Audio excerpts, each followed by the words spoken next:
प्रभू श्रीराम नवमीच्या निमित्तानं विविध मंडळाच्या वतीनं भव्य आणि दिव्य मिरवणूक उत्साहात काढण्यात आली।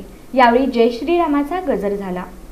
प्रभू श्रीराम नवमीच्या निमित्तानं विविध मंडळांच्या वतीनं काढण्यात आलेली भव्य आणि दिव्य मिरवणूक उत्साहात पार पडली। सायंकाळी 6 वाजता डॉक्टर बाबासाहेब आंबेडकर चौक इथून मिरवणुकीची सुरुवात होताच डीजेच्या आवाजावर आणि भगव्या झेंड्यांच्या लयलुटीत वातावरण भारावून गेलं। मिरवणुकीत 6 मंडळांनी उत्स्फूर्त सहभाग नोंदवला। रामराज्य मंडळाच्या वतीनं प्रभू श्रीरामांची आकर्षक फुलांनी सजवलेली मूर्ती भाविकांचं लक्ष वेधून घेत होती। जय श्रीराम बहुउद्देशीय सामाजिक संस्थेनंही देखणी सजावट केलेली मूर्ती मिरवणुकीत आणली होती। अखंड श्रीराम सेना, भगवाधारी प्रतिष्ठान आणि श्रद्धानंद तालीम यांच्या मिरवणुका देखील शिस्तबद्ध आणि आकर्षक स्वरूपात पार पडल्या। 4 हुतात्मा चौक इथं शिवराणा यूथ प्रतिष्ठानच्या वतीनं सादर करण्यात आलेला भव्य स्टँडिंग शो हे मिरवणुकीचं विशेष आकर्षण ठरलं। विविध गाण्यांच्या तालावर सादर झालेल्या या कार्यक्रमासाठी मोठा मंच उभारण्यात आला होता। यावेळी हा शो पाहण्यासाठी सोलापुरातील नागरिकांनी मोठ्या प्रमाणात गर्दी केली होती। त्यामुळं परिसरात उत्साहाचं वातावरण पसरलं होतं।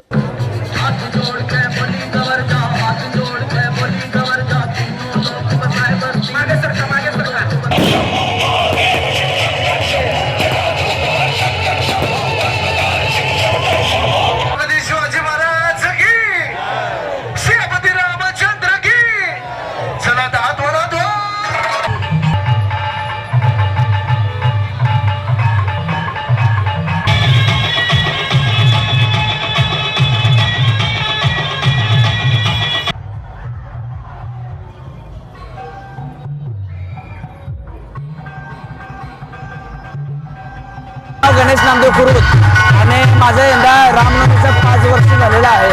रामनवमी आपण असं साजरा करतो कारण प्रत्येकाने मिरवणुकीला येतं पण टिळा लावून कोणी येत नाही। त्याची जबाबदारी मी घेतलेली आहे। सगळ्यांना आपण टिळा लावत असतो। टिळा लावून असं 5 वर्ष झालं आपले रामनवमीचं 5 वर्ष झालेलं आहे। याचा उद्देश म्हणजे बऱ्याच तरी मातेसमा आपला मागायचा आहे। त्यानंतर जातीभेद करायचं नाही, हिंदू म्हणून एकत्र यायचं आहे कधी। त्यानंतर हिंदूचा अर्थ काय? हिंदूचा अर्थ म्हणजे परस्त्रीचा आपण मातेसमान वागणूक द्यायची आहे। किसानांना शेतकऱ्यांना मान द्यायचा आहे। परत गोरगरिबांचं हित जोपासायचं आहे। त्यानंतर गो मातेचं रक्षण करायचं आहे, गाईचं रक्षण करायचं आहे।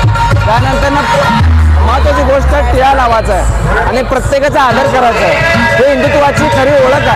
ही मिरवणूक डॉक्टर बाबासाहेब आंबेडकर चौक, 4 हुतात्मा चौक, सरस्वती चौक, नवी वेस, भागवत थिएटर मार्गे छत्रपती शिवाजी महाराज चौकापर्यंत पार पडली। संपूर्ण मार्गावर नागरिकांनी मोठ्या संख्येनं रामनवमीच्या उत्सवाचा आनंद घेतला। रात्री 10 वाजता मिरवणुकीचा समारोप करण्यात आला।